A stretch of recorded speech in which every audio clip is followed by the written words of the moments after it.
Good morning students. चलिए आज फिर से एक बार हम सेम चैप्टर उठाते हैं chemical bonding and molecular structures. उसमें आज हम क्या करने वाले हैं कि बॉन्डिंग कैसे होती है, सिग्मा बॉन्ड क्या होता है, पाई बॉन्ड क्या होता है और कैसे हाइब्रिडाइजेशन होता है, आज हम ये सब पढ़ने वाले हैं। देखिएगा बेटा, पहले तो ओवरलैपिंग क्या होता है। सबसे पहले हमने कहा कि हाइड्रोजन है 1 इलेक्ट्रॉन, दिस हाइड्रोजन है 1 इलेक्ट्रॉन, ऐसे करके शेयरिंग हुआ और बॉन्ड बन गया। लेकिन बनता कैसे है अब हमें देखना है। अब हमने क्या कहा था 1s1, इसकी कॉन्फ़िगरेशन क्या है 1s1, यानी कि अगर अभी तक हम कहते हैं कि शेल ओवरलैप करेगी, ऐसा नहीं होता है। शेल के अंदर सब शेल्स होती है, सब शेल के अंदर ऑर्बिटल होते हैं, ऑर्बिटल ओवरलैप होते हैं। ओवरलैप का मतलब एक दूसरे के ऊपर मतलब कुछ पोर्शन कॉमन हो जाना, ओवरलैप होते हैं तब जाके बॉन्डिंग होती है। यानी कि इसका लास्ट इलेक्ट्रॉन एच में है, इसका भी लास्ट इलेक्ट्रॉन एच में है, तो एस की शेप कैसी होती है, डबल शेप होती है, इसकी भी शेप कैसी होती है, डबल शेप होती है। तो this is the reason of overlapping, ये ओवरलैपिंग का रीजन है। ठीक है, तो जितनी ज्यादा ओवरलैपिंग होती है उतना स्ट्रॉन्ग बॉन्ड बनता है। अंडरस्टूड? जब एस और एस ओवरलैप करते हैं, जब एस और एस ऑर्बिटल ओवरलैप करते हैं तो कौन सा बॉन्ड बनता है, सिग्मा बॉन्ड बनता है। बॉन्ड दो तरह के होते हैं, सिग्मा बॉन्ड और पाई बॉन्ड। सिग्मा पाई आगे जाके डेल्टा वगैरह भी आता है, लेकिन अभी बेसिकली हमें सिग्मा और पाई पढ़ना है। सिग्मा बॉन्ड पढ़ेंगे और पाई बॉन्ड। तो सिग्मा बॉन्ड किन किन कंडीशंस में पड़ेगा हम देखते हैं। तो अभी हमने देखा कि यहाँ पे एस और एस ओवरलैप होता है। ठीक है, एस और पी ओवरलैप हो सकते हैं। एस की शेप कैसी होती है, स्फेरिकल, पी की शेप कैसी होती है, डबल शेप होती है। जब ये दोनों ओवरलैप करते हैं तो कैसी शेप बन जाएगी,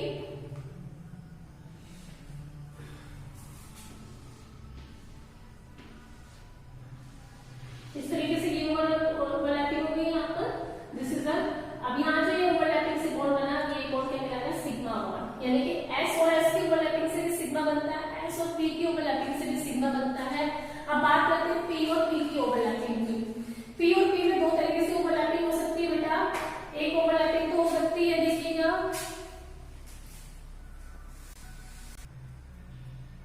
दो तरीके से पी और पी में ओवरलैपिंग हो सकती है बेटा। This is P, double shape है, ये भी पी डबल शेप है, ये दोनों पास पास आए। This is internuclear axis. ठीक है, इसको बोलते हैं एक्सियल ओवरलैपिंग।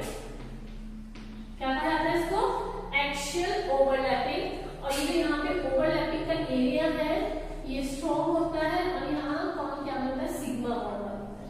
ठीक है, यानी कि अगर P और P एक्चुअली ओवरलैप करेंगे तो सिग्मा बॉन्ड विल फॉर्म। लेकिन P और P दूसरे तरीके से, एक और तरीके से ओवरलैप कर सकते हैं, वो है साइड वाइज ओवरलैपिंग। देखिएगा, इसकी इंटरन्यूक्लियर एक्सिस ये है, इसकी इंटरन्यूक्लियर ये है, जैसे ये सपोज करो ये ऐसे आया। ठीक है, तो ये वाला ओवरलैपिंग का एरिया बनेगा यहाँ पर और ये वाला ओवरलैपिंग का एरिया बनेगा यहाँ पर। तो जब P और P साइड वाइज ओवरलैपिंग करते हैं तो पाई बॉन्ड बनता है। यानी कि एस और एस की ओवरलैपिंग से सिग्मा बॉन्ड, एस और पी की ओवरलैपिंग से सिग्मा बॉन्ड, पी और पी की side wise overlapping, axial overlapping से सिग्मा बॉन्ड, पी और पी की साइड वाइज ओवरलैपिंग से साइड वाइज ओवरलैपिंग, तो क्या बनेगा आपका, पाई बॉन्ड। ठीक है, अब हम पढ़ने जा रहे हैं सिग्मा बॉन्ड और पाई बॉन्ड में डिफरेंस क्या होता है। इंपॉर्टेंट है क्वेश्चन, सिग्मा बॉन्ड और पाई बॉन्ड में डिफरेंस क्या होता है, देखिएगा। Now the difference between a sigma and pi bond. Sigma bond can be formed by the overlapping of s and s orbital, s and p orbital, and p axial overlapping. But the pi bond can be formed only by the overlapping of p and p orbital, only sidewise overlapping. Okay. Next, sigma bond is a stronger bond. Okay, between these two, sigma bond is strong and pi bond is weaker bond. Next, free rotation of bond is possible. देखिए जरा इसको, free bond, free rotation का मतलब क्या है। Suppose I have taken this. Okay, now इस तरीके से ओवरलैपिंग हुई तो इस तरीके से आराम से रोटेट कर सकते हैं ऐसे करके। ठीक है, तो ओवरलैपिंग में कोई प्रॉब्लम नहीं होगी। अंडरस्टूड? ओवरलैपिंग नहीं टूटेगी, लेकिन जो साइड वाइज ओवरलैपिंग में रोटेशन होगा तो ये टूट जाएगा। इट मींस यहाँ पे कोई free rotation of orbital can not be possible, but यहाँ पे free rotation of bonds next जो सपोज करो I have taken example of oxygen, it is double bond, first sigma bond will form, after that pi bond will form, यानी कि pi bond exist only in the presence of sigma bond, if there is no sigma bond pi bond will not form, but sigma bond can be form independently, it does not have any requirement of other presence, इसको किसी की presence की need नहीं है, ये अकेला बन सकता है। Suppose I have taken an example of this, okay, suppose I have taken the example of methane, I want to know कि यहाँ पे जो ओवरलैपिंग हुई है वो कौन सी हुई है, इसमें सिग्मा बॉन्ड है, पाई बॉन्ड है, I want to know this. Suppose first of all the configuration of this is carbon 1s2, 2s2 and 2p2, okay, and it has a configuration 1s1, यानी कि it means this p orbital will overlap with s orbitals, यानी कि यहां से क्या होगा, s में 2 electrons है, p में भी 2 इलेक्ट्रॉन्स है, ठीक है, यहां तक एक इलेक्ट्रॉन यहां चला जाएगा। अब यहाँ पे इस हाइड्रोजन का s, ठीक है, इस हाइड्रोजन का s इस हाइड्रोजन इसके s के साथ ओवरलैप करेगा, तो कौन सा बॉन्ड बना, सिग्मा बॉन्ड। अब दूसरे h की बात कर सकते हैं, second h will come here, this will overlap it's s orbital, if this hydrogen have only s orbital, it has only single electron, this will overlap, ये दोनों पास पास आएंगे। now p और s के बीच में ओवरलैपिंग हुई है, तो कौन सा बॉन्ड है, सिग्मा बॉन्ड। नेक्स्ट यहाँ पे भी p और s के बीच में ओवरलैपिंग होगी, तो again sigma bond, again sigma bond, यानी कि all these bonds are sigma bond because one of the bond will formed by s in s overlapping, rest 3 orbitals are formed by the rest 3 bonds are formed by the overlapping of s and p, it means total there are 4 sigma bonds here, okay, but suppose I have taken the example of nitrogen, nitrogen has triple bond, the first bond formed that will be the sigma, rest 2 bonds are pi bonds, okay, यानी कि हमेशा पहला bond जब बनता है वो sigma bond कहलाता है, बाकी डबल बॉन्ड बनता है, ट्रिपल बॉन्ड बनता है, नेक्स्ट जो भी बॉन्ड्स वहां बनेंगे वो सब पाई बॉन्ड्स कहलाएंगे, only the single bond that is known as sigma bond, this is the difference between sigma bond and pi bond.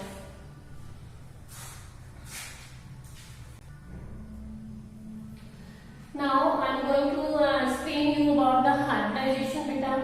This is a very important concept. One or more chapter there will be in class 12 that is based on this hybridization concept. Okay, तो listen it carefully. किस तरीके से हम यहाँ पे hybridization करते हैं यहाँ देखना है आपको। यहाँ पे जो फर्स्ट स्टेप होता है, जो भी आपका यहाँ पे सेंट्रल एटम होता है उसकी कॉन्फ़िगरेशन लिख लीजिए। This is the first step to write the configuration of central metal center atom present in a compound. तो configuration of carbon is 1s2, 2s2 and 2p2. This is the configuration. अब हमें सिर्फ यहाँ पे last shell से मतलब होता है, and this is the last shell. Second shell is the last shell here. तो we will take only this in consideration. Note यहाँ पे जितने भी shells उसको छोड़ देंगे, सिर्फ last shell की बात हमें करनी है। Take it last shell. First of all, write here ground state. Ground state means the original state, जब कुछ भी स्टेट हमने उसकी कॉन्फ़िगरेशन के साथ नहीं की है, that is known as ground state. This is s has only one orbital and it have 2 electrons here.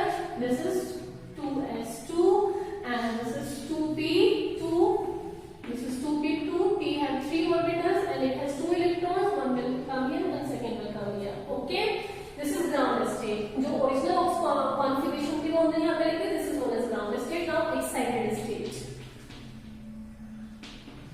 in excited state this s electron will take energy and jump into the p orbitals, okay, जब bond बनने वाला होता है यानी c और s के बीच में bonding होगी, उससे पहले उनके बीच में एनर्जी दी जाएगी, तो this s will take energy, these one of the electron from this jump here, okay, now let's see, it will look like this, it has now one electron, it also have one electron, okay, all these are half filled now.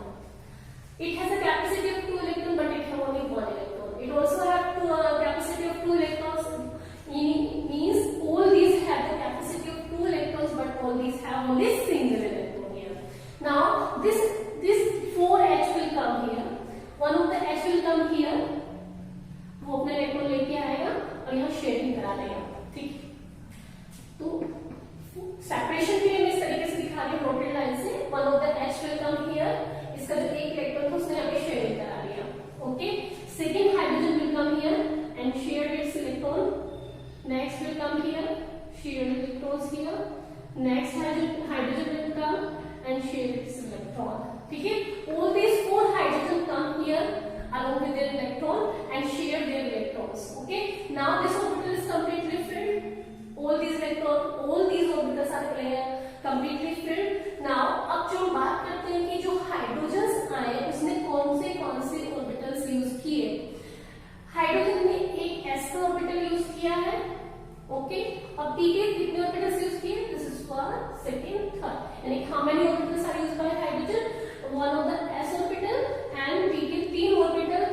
hydrogen, it means its hybridization is sp3.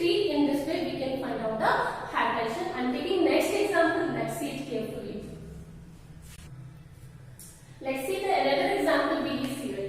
बेटे जब हमने octet rule समझा था उस time मैंने आपसे कहा था कि कुछ कंपाउंड्स ऐसे हैं जिनकी ऑक्टेट में 8 इलेक्ट्रॉन्स नहीं है फिर भी वो स्टेबल है।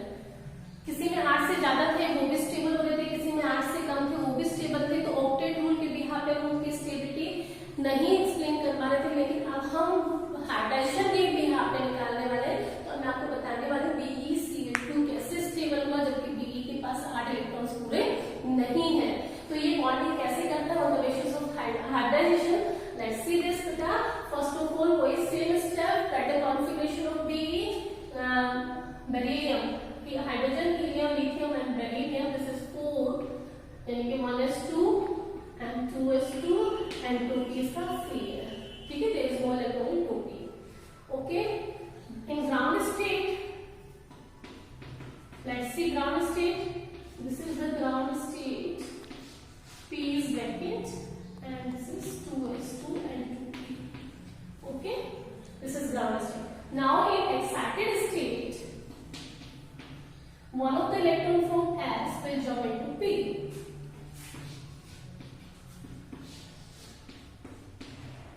Like this. okay, now how many Cls are here? 2 atoms of chlorine are here. One of the chlorine will share its 1 electron here. Chlorine have a requirement of 1 electron, that's why it will share 1 electron. इसके 8 पूरे हुए, इसका यहाँ पे इस orbital के 2 पूरे हुए। नेक्स्ट हमारा है इसके 8 पूरे हुए, क्लोरीन के 8 इलेक्ट्रॉन्स पूरे हो जाते हैं शेयरिंग करने के बाद, और यहाँ पे इस ऑर्बिटल के 2 इलेक्ट्रॉन्स पूरे हुए। ठीक है, पहले हम शेल्स फुल करने की बात कर रहे थे, उसके बाद हमने शेल्स फुल करने की बात की, लेकिन अब हम यहाँ पे किसकी बात करते हैं? ऑर्बिटल। हमारे सिर्फ ऑर्बिटल पूरा हो जाए उससे काम चल जाता है इस कंपाउंड का, यानी कि इस कंपाउंड के लिए स्टेबिलिटी का मतलब क्या हुआ? इस कंपाउंड के लिए स्टेबिलिटी का मतलब इतना ही है कि इसके ऑर्बिटल में 2 इलेक्ट्रॉन्स फुल हो जाए।